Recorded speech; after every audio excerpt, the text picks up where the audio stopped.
Hello, everyone. Welcome to my session in the 2022 NFLC Virtual Summit. My name is Zhiqi Gong from Defense Language Institute Foreign Language Center. And today, I'm going to be presenting on increasing student engagement using technology. What we'll be focusing on today is a model of technology integration in the foreign language classroom, which is called PICRAT. And we'll be looking at how this model can help us use technology to enhance and transform student learning. Here is a list of the key issues that we are going to be discussing about. Triangle of education in traditional settings and in online settings. PICRAT Matrix and its application. Revisiting the triangle of education. And finally, we have conclusion. The COVID-19 pandemic has changed education dramatically, with a sudden shift from classroom learning and teaching to online learning and teaching. This trend will continue to persist in post-pandemic time. We as foreign language teachers have seen a great need for online learning. We have been and are still exploring ways to use technology to take our students to the next level. Before we explore the full potential of technology in online learning, let's take a look at the key components of education or learning. David Hawkins, based on Martin Buber's I-thou relation, proposed this triangle of education, which captures the reciprocal relationships between I, thou, and it in education. I is the teacher, thou the students, and it the subject matter. The interplay between I, thou, and it takes place in sociocultural, political contexts. To get a full picture of our education, we need to look at the relationships between teacher and student, student and student, student and subject, teacher and subject, and all of those elements in different contexts. In the context of foreign language teaching, the reciprocal relationships may be represented in the following elements: I-thou relationship, I-it relationship, and thou-it relationship. Let's look at the first I-thou relationship. There are two factors involved: student-centered instruction and meaningful assessment of student learning. In student-centered instruction, teachers focus on student-centeredness, and the instructor works as a facilitator. Students instead work collaboratively with each other to scaffold learning. Also, the instructor uses appropriate assessment techniques such as grading, teacher feedback, peer feedback to measure student learning outcomes. Let's look at I-it relationship. The first element is meaningful selection of materials. The instructor selects materials that are appropriate in level and content. And also, the instructor uses technology in pedagogically sound ways to enhance student learning. The third one is thou-it relationship. Let's look at the first element, critical thinking skills. Students learn to exercise skills of analysis, interpretation, evaluation, inference, problem solving, decision, and more. Differentiated learning. In differentiated learning, students deal with content that is appropriate for their learning styles and proficiency levels. And how they learn the content and how their learning are assessed individually also matter. The pandemic has brought many opportunities for education. For example, students can learn and interact with each other regardless of time and place. However, it has also brought challenges to teachers and students. We need to learn to examine the reciprocal relationships between I, thou, and it in an online learning context. Technology has changed how the interplays among and between the three elements are operationalized. We have to ask ourselves some questions like, what technology tools can we use to create opportunities for student-centered learning? What technology tools can we use for online assessment of student learning? How can we use technology to enhance students' online learning? How can we use technology to create opportunities for differentiated learning? More questions can be asked, such as, how can we use technology to deliver content in a pedagogically sound way? So then, all these changes brought on by online learning boil down to this question: what is effective technology integration? To address this question, I'll introduce a technology integration model, PICRAT. It can be used to help teachers better understand the process and goals of technology integration. PICRAT Matrix builds on the technology integration framework of a RAT. It holds that technology uses either replace, amplify, or transform pedagogical practices, as well as exemplify a passive, interactive, or creative relationship between student and technology. This matrix helps us to think about technology uses along two lines. The horizontal line is about teachers' use of technology as a comparison to traditional practices, which is RAT. The vertical line is about the relationship between students and technology, PIC. Let's zoom in on this matrix. On the horizontal line, R stands for replacement.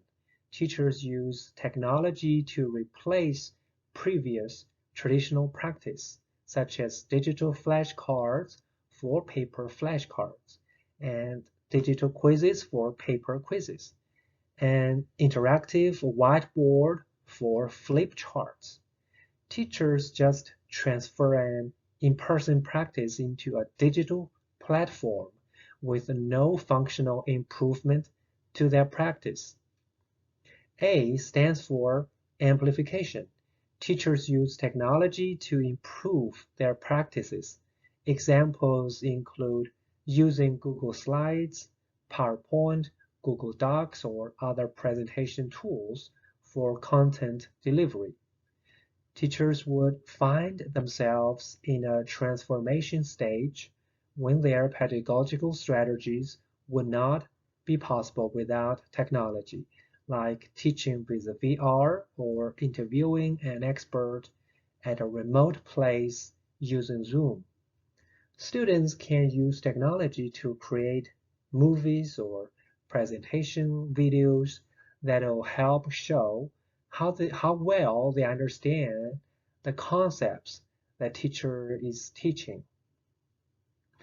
The RAT categories are not meant to be a linear paths to technology integration. Rather, teachers can start anywhere as long as the technology can help achieve the learning objectives. The vertical axis refers to the student's role in using technology. P stands for passive, meaning students receive digitally delivered content passively. I stands for interactive, it means students interact with content and peers. And C stands for creative, meaning students use high-order thinking skills to create. Generally speaking, we want technology integration to occur more at the top right of the matrix. We'll be looking at some examples of technology-mediated activities that can be used to enhance and transform student learning in our classroom. And I hope this gives us or gives everyone an idea of how the PICRAT Matrix can help us make decisions regarding technology uses. And just to be clear, I actually use all these tools to be introduced during in-person teaching as well. They are great tools for remote teaching. Okay, let's dig in and start to look at some of these tools. If a teacher shifts from in-person lecture to a lecture with PowerPoint on Teams or Blackboard, this would likely to be characterized in the bottom left section of this grid. The teacher is using technology to replace a traditional practice, and the students are passively listening and watching. If a teacher creates a Quizlet flashcard for students to review vocabulary, the learning, writing, speaking, and testing activities on Quizlet can help students internalize, verbalize, and further organize their thinking and vocabulary knowledge. To take the students' use of technology to the next level, a teacher can ask students to draw a mind map on Teams or Zoom whiteboard. The teacher is using Teams whiteboard to replace traditional blackboard or flip charts, and the students are analyzing and creating individually or in groups.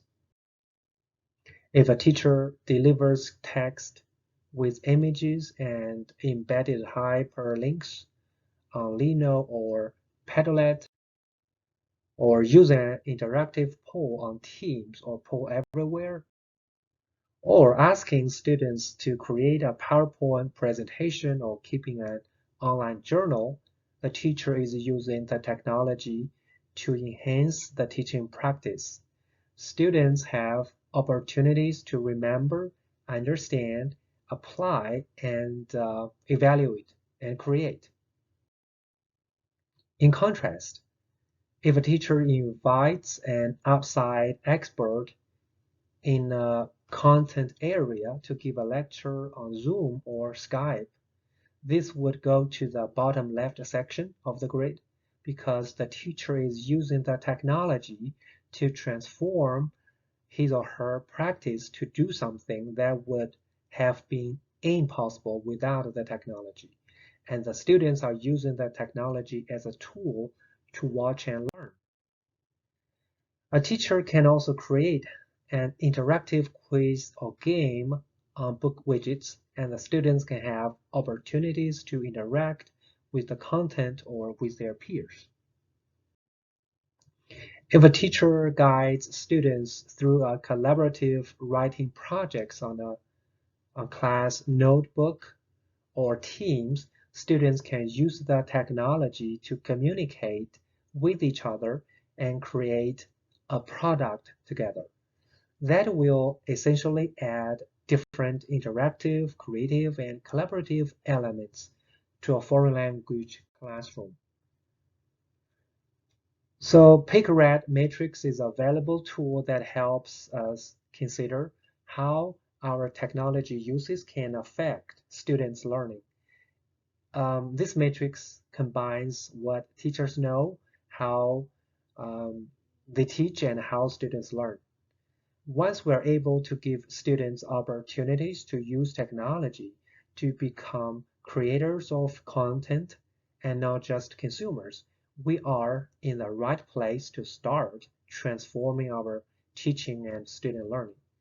We cannot expect change in our classroom by just moving everything from in-person to online. Let's revisit the triangle of education and see how we can use PICRAT Matrix to make decisions on technology use in online teaching. When thinking about the interplay between teacher and the context, we can ask ourselves a question. In what ways can I use technology to replace, amplify, or transform traditional methods of content delivery? When thinking about the interplay between teacher and students, we can ask this question. How can I use technology to help students become autonomous and creative learners? When thinking about the interplay between students and content, we can ask ourselves a question. How can I design some technology-mediated activities to help students exercise high-order thinking skills and become creators of content?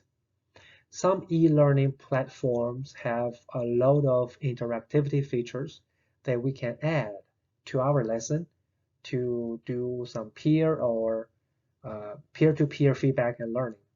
It is important to remember that student-to-student interaction supports productive learning and helps students develop problem-solving skills and high-order thinking skills.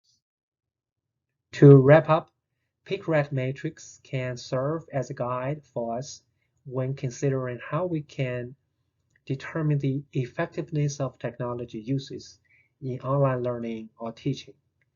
It's important to note that I'm not trying to give everyone a list of tools, but to get you thinking about how we can create high-quality technology-mediated activities. We do not have to replicate everything we do in traditional courses. We need to think about how we could best achieve our teaching objectives of the course in online settings. As we might agree, there are no easy way answers for determining whether the use of technology in online teaching is effective or not. Rather, that effectiveness relies heavily on our knowledge of students' subject matter, the technology integration model that guides our thinking and the learning objectives. Thus, as we integrate technology into our classroom, we should use our understanding of the I-thou-it relationships and make choices that will enhance and transform student learning. Thank you everyone for your time. If you have any comments or questions, please send them to this email address, zhiqi.gong@yahoo.com. Thank you to the 2022 NFLC Virtual Summit for this great opportunity to share with everyone my ideas on foreign language education. Thank you.